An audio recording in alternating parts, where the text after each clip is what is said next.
So I thought I would talk two things today. Provide an overview of what NEXA is, and then talk about an application which I call Atomic Secret Exchange, which would allow you to create effectively private NFTs.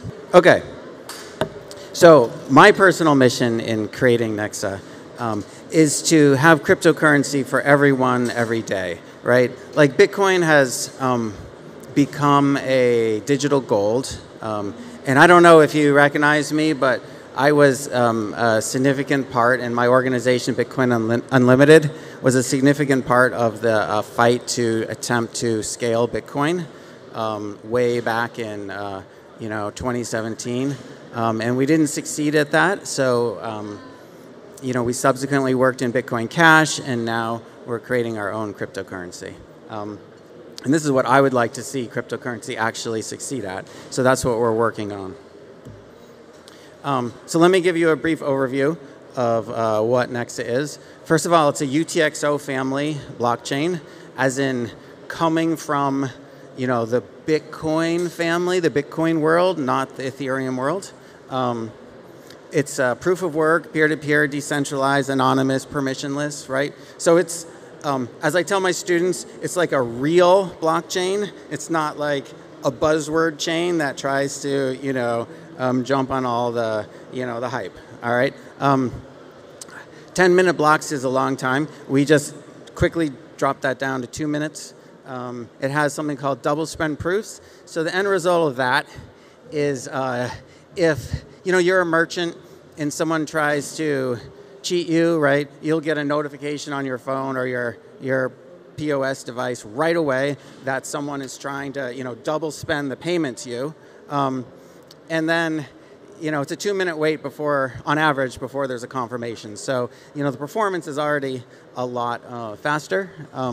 And what I mean by that is Bitcoin Unlimited, the organization, that I work for, or I, the founder, didn't get any initial coins. We did a similar release as Bitcoin, where the Genesis block commits to a piece of news that happened that very day. So everyone had the chance to start mining a few years ago when it started. We also follow sound money precepts. We chose to use Bitcoin's mining reward schedule just to make it obvious, and also because Bitcoin has been basically accepted, not as a security for a variety of reasons all over the world. And so by using the same coin tokenomics, we're able to take advantage of all that knowledge, right?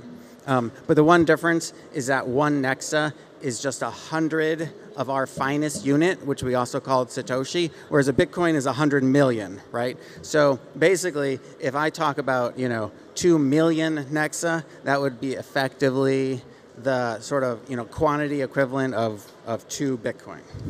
Obviously, though, the price is very different, so don't worry about that. Okay, so one thing that we chose to do is use the UTXO architecture instead of what you guys may be more familiar with, the EVM architecture, right? And there's important reasons for that. I feel like the UTXO architecture hasn't been explored that much. Development effectively stopped in Bitcoin. But there are some tremendous advantages for an everyday cryptocurrency in the UTXO architecture versus EVM. So if you're familiar with EVM, this is kind of the slide for you. So first of all, we can do massively parallel evaluation of transactions.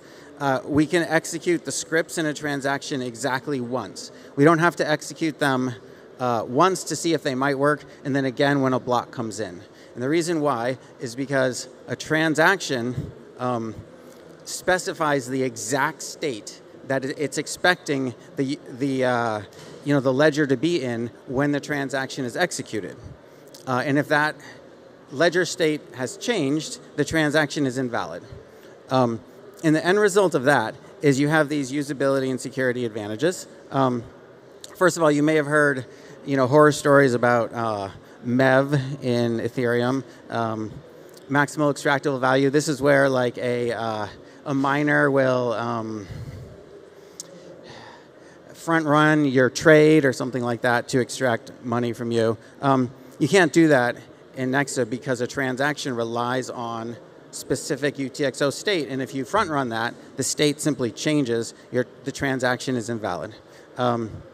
There's no blind signing problem, and that is where you sign up to connect your Ethereum wallet with a website, and you think that it's going to you show it your token and it's going to give you another token, but instead it just steals your money, right?